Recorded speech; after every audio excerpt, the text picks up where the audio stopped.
You ever feel that kind of tired that just won't go away? That weight in your body that sticks around even after 8-9 hours of sleep. You wake up and it feels like you didn't rest at all. Your muscles ache for no reason. Your head feels heavy. And you blame more stress, the daily grind. But what if it's not just that? What if that exhaustion has another cause? What if, while you're sleeping, something is using your body, practicing your movements, living your life? Would you even notice? Could you pinpoint the exact moment when you stopped being completely you? The story I'm about to tell started exactly like that, with a tiredness I thought was normal, until I discovered that some nights I wasn't alone in my own skin. My name is Daniel, I am 32 years old, and I work as a systems analyst at a company that devours 12 hours of my day without apology. When I got the promotion, it came with the unspoken requirement of always being available, always present, always productive. Living 2 hours from the office was no longer viable. That is how I found the apartment, a compact studio, 15 minutes from work, with windows facing a bland interior courtyard and walls thin enough to hear the neighbor cough. It wasn't what I wanted, but it was what I needed. Efficient, practical, close. I moved in on a rainy Saturday, carrying boxes up the stairs, while the landlord rattled off information about the heater and the circuit breaker. That night, I unpacked only the essentials and crashed on the bare mattress, too exhausted to care. The first few weeks were exactly what I expected. Wake up early, work late, come home to eat something frozen, and pass out in bed. The apartment was just a place to store my body between shifts, but the stress started bleeding into the walls. I'd wake up in the middle of the night with my heart racing, sweating, cold, convinced I'd have forgotten something crucial at work. I'd check emails at 3 in the morning, respond to messages from my boss at 5. My body was always on high alert, even when it should have been resting, and it was in this state of constant tension that I started noticing the small things. The mug I was sure I'd left in the sink would appear on the living room table. The remote control would migrate during the night. At first, I blamed exhaustion. My memory was failing. Obviously, I was running on autopilot, moving objects, and forgetting the next second. But then came the sounds, too subtle to wake someone well-rested. But I wasn't well-rested. My sleep was shallow, fragmented, always on the verge of breaking, and in that threshold between consciousness and unconsciousness, I'd hear it. The soft creak of a floorboard in the living room, the distant click of a door, closing footsteps that could have been from upstairs, but came from the hallway. Every time I opened my eyes and turned on my phone's flashlight, there was nothing, just the familiar outlines of my sparse furniture, the motionless shadows cast by the streetlight coming through the window. I'd lie back down, but sleep wouldn't return. I'd stare at the ceiling, feeling that growing weight of being watched, an irrational childish sensation, but it clung to my skin like cold sweat. Something was wrong with this place. Or something was wrong with me. The sensation gradually worsened. It wasn't just at night anymore during the day. Working from home on weekends, I'd feel the back of my neck prickle for no reason. I'd whip my head around, hoping to catch something in the corner of my vision. But the apartment remained empty and indifferent. I started locking my bedroom door before sleeping, a habit that made no sense but gave me a fragile illusion of control. Who locks doors inside their own home? Someone who feels their home is no longer completely theirs. Someone who senses, at the edges of consciousness, that the space around them responds to a presence beyond their own. Objects kept changing position. Once I found all the kitchen drawers open in the morning. Another time, the shoes I'd left by the entrance were perfectly aligned in the middle of the living room, as if someone had positioned them with geometric care. I decided I needed proof. I needed to know if I was going crazy or if something was really happening. It was on a Wednesday that the weight of surveillance became unbearable. I was working from the apartment, participating in a video conference, when I had the absolute certainty that someone was standing behind me. The certainty was so physical that my whole body stiffened.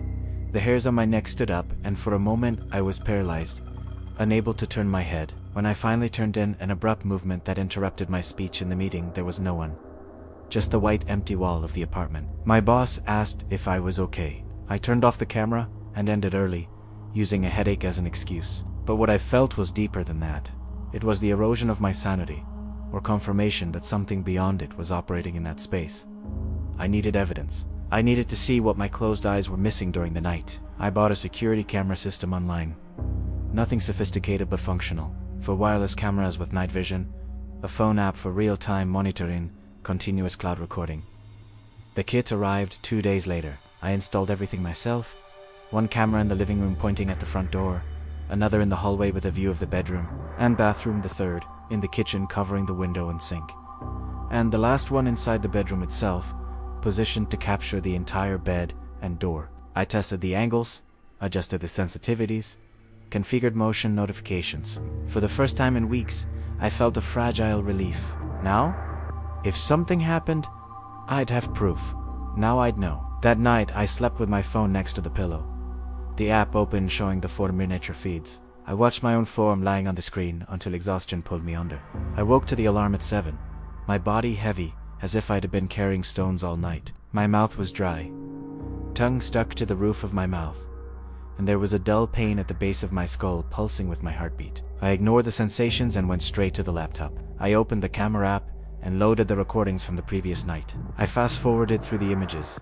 Me entering the bedroom at 11:30, turning off the light, lying down. Hours of darkness, interrupted only by the slight movement of sheets when I turned over. And then, at 3:17 in the morning, something changed. I got up. It wasn't gradual. There was no sleepy movement of someone waking to use the bathroom. It was sudden. One moment, I was lying down. The next, I was sitting on the edge of the bed, perfectly still. I rewound the recording and watched again. The movement had something wrong with it. A mechanical quality, as if my body had been pulled by invisible strings. I kept watching, my heart starting to beat faster. The figure on screen, me, stood up and left the bedroom with slow, measured steps. The hallway camera caught me crossing to the living room. I stood there, in the center of the room, back to all the cameras, absolutely motionless for 7 complete minutes. Not swaying, not shifting weight from one foot to the other, nothing. A statue of flesh, using my body. After those eternal 7 minutes, the figure turned its head not. The body, just the head, at an angle that seemed excessive, and returned to the bedroom. The camera showed me lying down again, pulling the sheets with movements to precise, and becoming still. I paused the image at the moment when I was standing in the living room. There was something deeply wrong with the posture. The arms hung too loose. The shoulders were misaligned, and the way the head tilted suggested a neck longer than mine. I tried to see the face, but it was in shadows, the pixels insufficient to reveal any detail beyond a gray blur. I searched my memory for any fragment of that night. Had I gotten up? Had I gone to the living room? Nothing. Just heavy, dreamless sleep, and waking with that deep exhaustion. I read about sleepwalking, watched videos of people walking in their sleep. But this was different. Sleepwalkers move with a strange fluidity, guided by some autopilot of the subconscious. What I saw on screen was deliberate, calculated.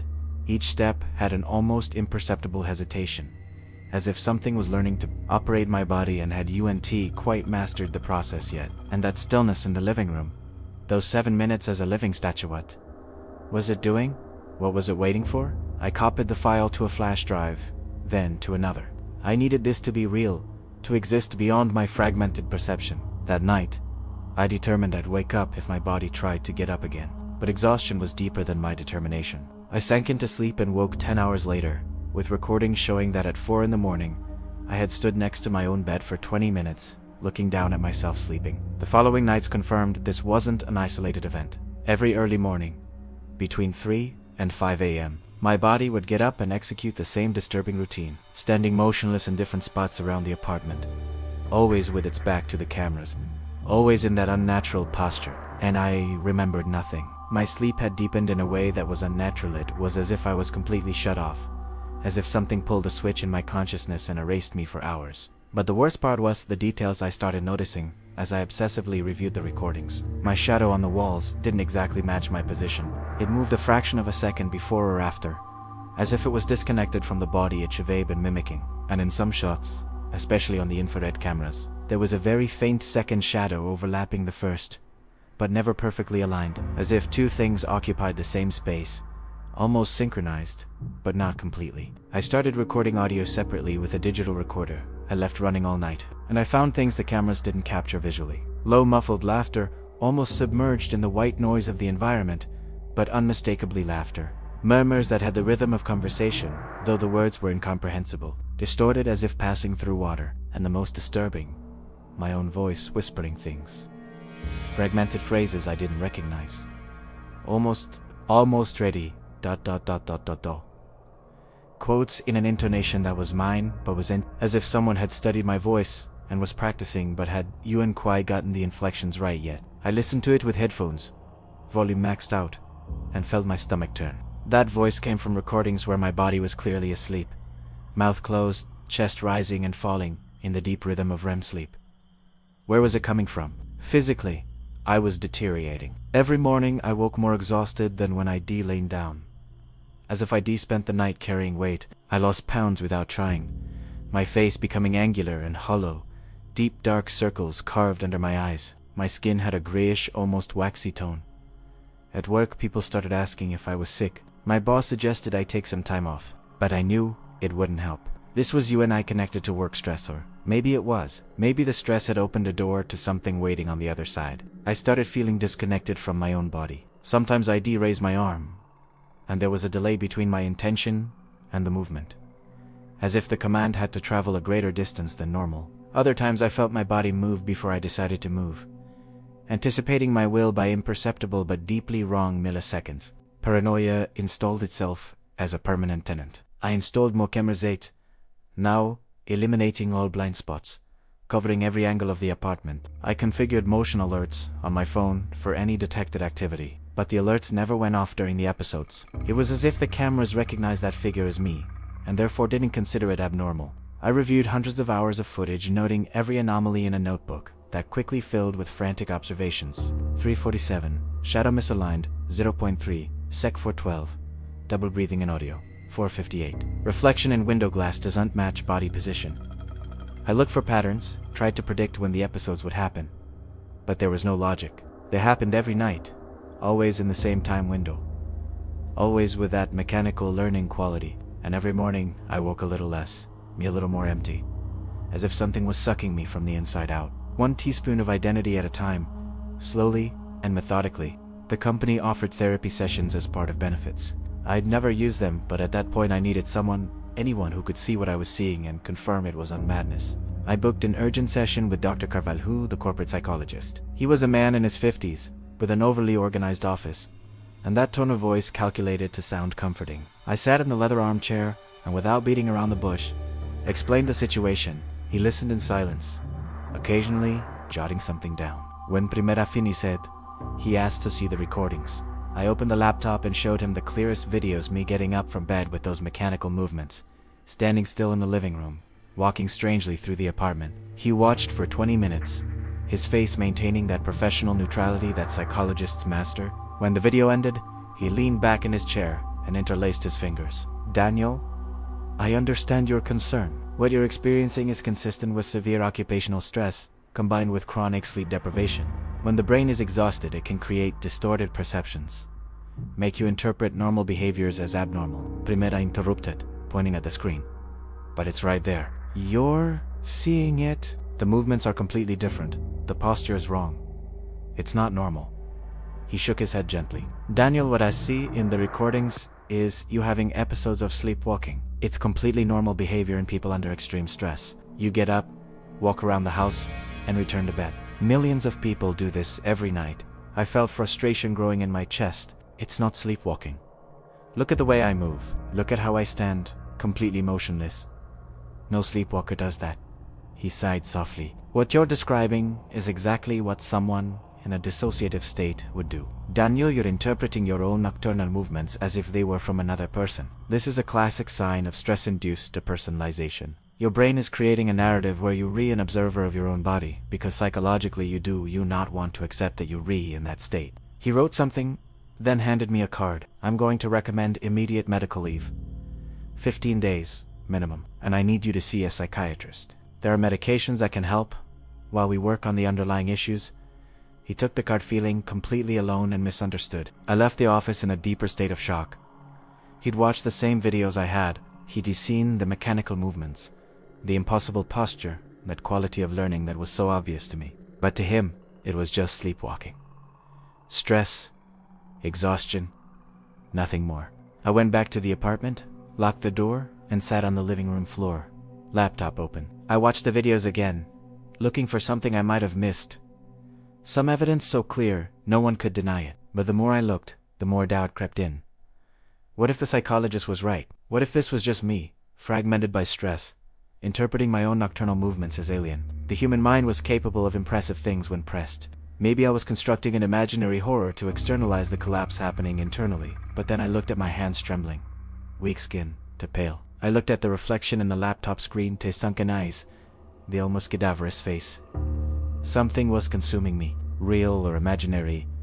Something was killing me slowly. The first sleep paralysis happened 3 nights after the consultation. I'd been avoiding sleep, fighting exhaustion with coffee and lights on, but eventually the body has its limits. I passed out around 2 in the morning, still dressed, lying on top of the sheets, and then I woke up or thought I had. My eyes were open, seeing the bedroom ceiling in the dim light coming through the window. But I couldn't move anything, not a finger, not turn my head, nothing except my eyes that could move frantically in their sockets. I tried to scream, but my throat was sealed. My lungs worked on autopilot, breathing shallow and fast, but out of my control. And then I heard it. Bare footsteps in the hallway, slow, measured, approaching the bedroom. My heart exploded at an impossible rhythm, but my body remained still as stone. The footsteps stopped in the doorway. I tried to move my eyes to see the entrance, but they were stuck looking up. I heard breathing, not mine. Another breath, synchronized with mine, but slightly off, like an organic echo, and then I felt it. The mattress sank slightly beside me, as if someone had sat on the edge of the bed. The weight was real, undeniable. I could see, at the edge of my peripheral vision, a dark form. It had no defined contours.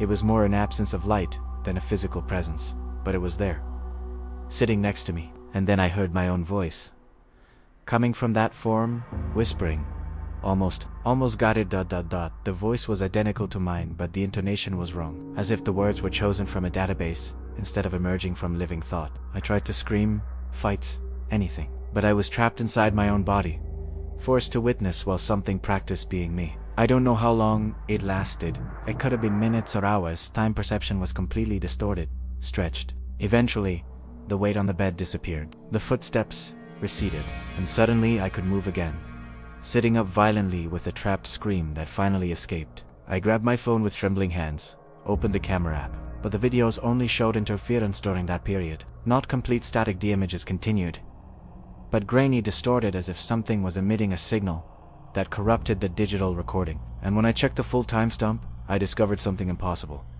I thought maybe 10-15 minutes had passed at most. The cameras showed a failure of 1 hour and 53 minutes. Almost 2 hours erased, compressed into a few minutes of terrifying memory. This became a pattern. Night after night, paralysis happened, always between 3 and 5 a.m. Always with that sensation of presence, that weight on the bed, that voice practicing my words. And always the cameras failed at the crucial moments, not completely, but enough to make the recordings useless as evidence. I started waking with things the cameras didn't explain. Scratches on my arms that weren't there when I fell asleep. Dirt under my nails, though I hadn't left the apartment. One morning my shoes were wet, and there was dried mud on the soles, as if I'd walked 4 hours in the rain, but it had rained and I was certain I had gone out. My body was being used during those erased hours. It was doing things, going places, executing actions my consciousness didn't witness. And every morning, I woke weaker, more empty, as if pieces of me were being replaced by something else. I called Roberto on a Friday morning, my voice coming out more desperate than intended. He was my only close friend, someone I'd known since college. Skeptical by nature, the type who always had a rational explanation. I vaguely explained I was having sleep problems, that I needed someone to keep watch. Roberto hesitated. We hadn't been that close lately, and I probably sounded as unstable as I felt. But eventually he agreed. One night, man, if it helps. He arrived in the evening with a backpack and a poorly disguised, worried expression. He saw the state of the apartment, cameras everywhere, my notebook of frantic notes, my cadaverous face. Dude, Daniel, you need professional help. You're not okay. I showed him some of the videos while he set up his spot on the couch. He watched politely, but I saw it in his eyes. He only saw a man walking in his sleep. Nothing more. It's sleepwalking, man. My sister used to do this as a kid. It's weird, but it's normal. You just need better sleep. I tried to argue, show him the details that disturbed me, but he'd already decided. He agreed to stay awake, observe. If something happens, I'll see it. If not, you rest knowing someone's watching. I went to the bedroom at 10, determined to have a normal night. Pre-med, I lie down and, surprisingly, sleep came fast. Deep, dreamless sleep for the first time in weeks. I woke to sunlight coming through the window, For the first time in so long, I'd slept through the whole night. Nothing had happened. No paralysis, no episodes. I left the bedroom almost smiling. Roberta was asleep on the couch, snoring softly. Laptop still open. Primera ma de coffee, feeling lighter. It was when I looked in the bathroom mirror that I saw it. Marks on my neck. Not scratches, bruises, 5 distinct impressions on each side, as if fingers had pressed hard. I woke Roberto abruptly. He looked at my neck, shocked. "What the hell? Did you get in a fight with someone?" We went to review the recordings, and there it was. Around 3:30 in the morning, my body got up from bed and left the room. The camera showed me walking to the kitchen, grabbing a chair, returning to the bedroom. And then the recordings went into severe interference for exactly 2 minutes. When they came back, I was in bed again, and there were red marks on my neck, as if my own body had tested where the trachea was.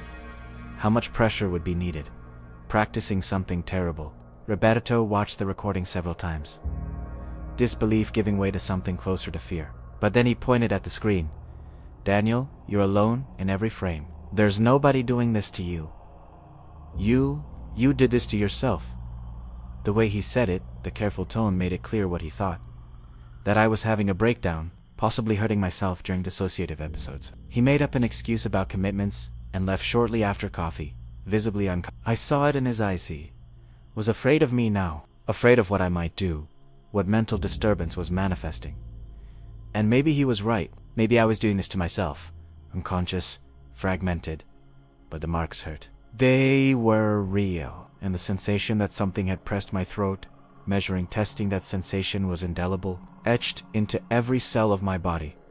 I decided I needed a definitive answer. If it was something external, I'd capture it. If it was internal, at least I'd know for sure. I bought analog equipment, an old 35mm film camera with purely mechanical mechanisms, a motion sensor based on springs and weights, a wind-up clock with a loud tick. If this thing interfered with electronics, maybe it couldn't affect physical mechanisms. I set everything up in the bedroom on a Sunday afternoon. The camera pointed at the bed, connected to the sensor that would trigger on detecting movement. The clock on the nightstand, its tick-tock serving as a temporal anchor. I tested it multiple times.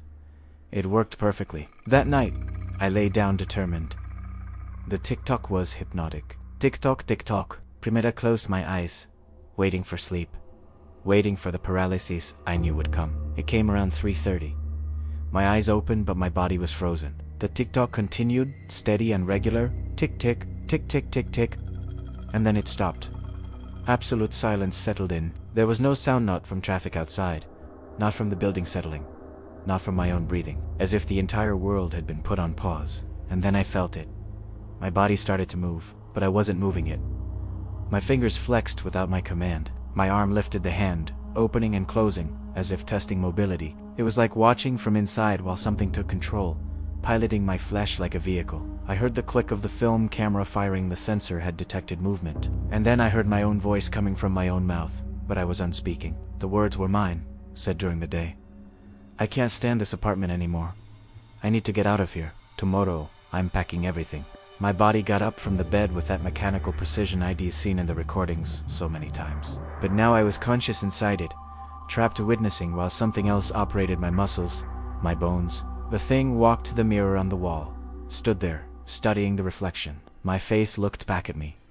But there was something wrong with the expression, too neutral, too empty. The thing made my face smile, then stop smiling, practicing expressions. It made my head tilt side to side, testing range of motion. And then it whispered with my voice, words from conversations I'd had. "The psychologist thinks I am crazy. Maybe he's right. Maybe none of this is real." The thing was cataloging everything, my words, my gestures, my expressions, building a complete repertoire to operate perfectly when it took permanent control. I don't know how long it lasted. The clock remained stopped, the silence continued absolute, and I was trapped inside my own body watching something rehearse my life. And then, as suddenly as it began, the tick-tock resumed. The sounds of the world returned in a wave that almost hurt, and I could move again, or rather I had control again. I fell to my knees on the floor, vomiting, body shaking. Light was starting to come through the window. It was almost 7 in the morning. More than 3 hours had passed in that silence. I got up on trembling legs and went to the film camera. It was too hot. The plastic partially melted. The roll had been completely exposed. I grabbed it with shaking hands and ran to the nearest development shop. driving like crazy through the empty morning streets. The technician took almost an hour. When I came back, his expression was disturbed. Most of them burned, he said, handing over the envelope. Extreme heat. Only one survived. I opened it right there on the sidewalk. 35 destroyed photos, and one intact. It was my bedroom captured by the old camera. I was standing next to the bed, looking directly at the lens. But the expression on my face was wrong. Empty. Like a mask of myself. And in my eyes, captured with perfect clarity, there was something I had never seen before, a strange depth, as if something very ancient looked through my own pupils. I put the photo in my pocket with trembling hands. My phone rang. It was Roberto. Daniel, his voice was agitated. I need to tell you something. Last night, I couldn't stop thinking. So I went back to your building in the early morning just to make sure you were okay. I pressed the phone against my ear, heart racing. Roberto continued.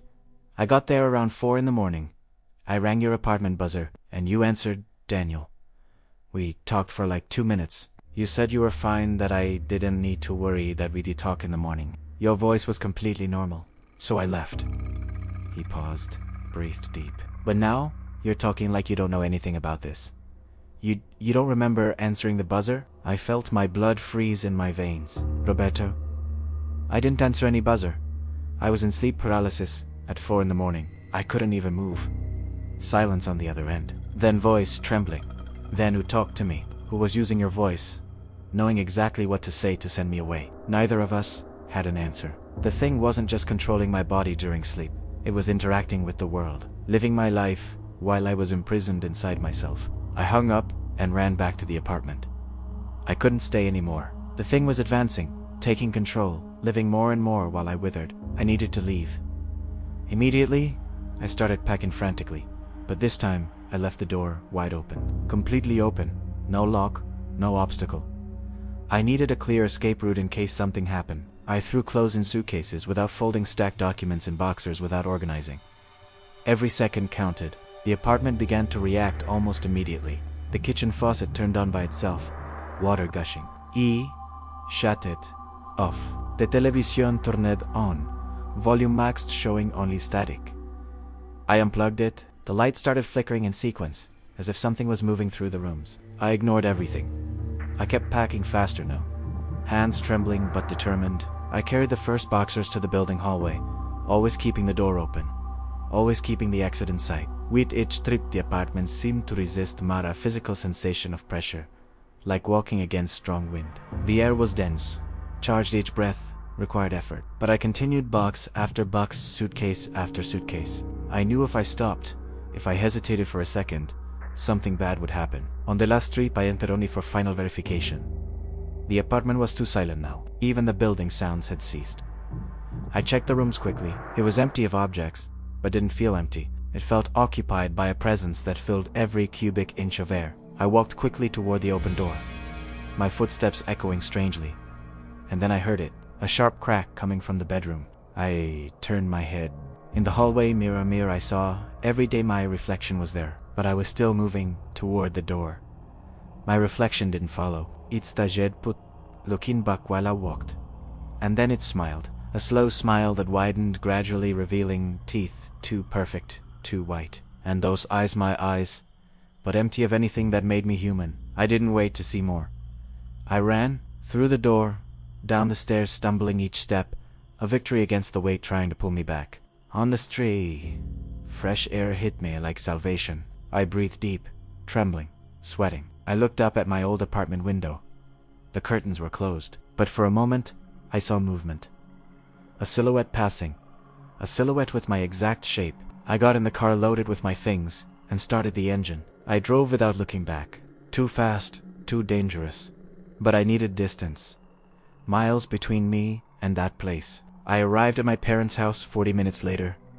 The quiet, sunny south side seeming like another world. My mom received me with a tight hug Roberto had called worried. I vaguely explained about work stress, about needing time away. She didn't ask many questions, just prepared my old room and food. That night, I lay in the teenage bed, surrounded by faded posters and dusty trophies. I felt something like safety for the first time in months. Primera closed my eyes, too exhausted to resist, and I slept. Deeply. No paralysis, no terror, just comforting darkness. I woke to sunlight coming through the window. My mom knocked on the door, offering coffee. I said yes. Voice hoarse. I got up, went to the bathroom to wash my face. The cold water brought me fully back. I looked in the mirror, studying my own face to still deep dark circles. The pallor, the signs of weeks of terror. But I was out. I had escaped. I smiled at my reflection, a small smile of relief. And my reflection smiled back. But the smile continued, kept widening slowly. Even after my own lips stopped moving, even after my expression froze in absolute horror, the reflection kept smiling. That smile widening more and more, revealing something that was no longer completely human. Have you ever woken without remembering the night before? Ever felt like you lost hours without explanation? And if you checked your home cameras right now, what do you think you'd find?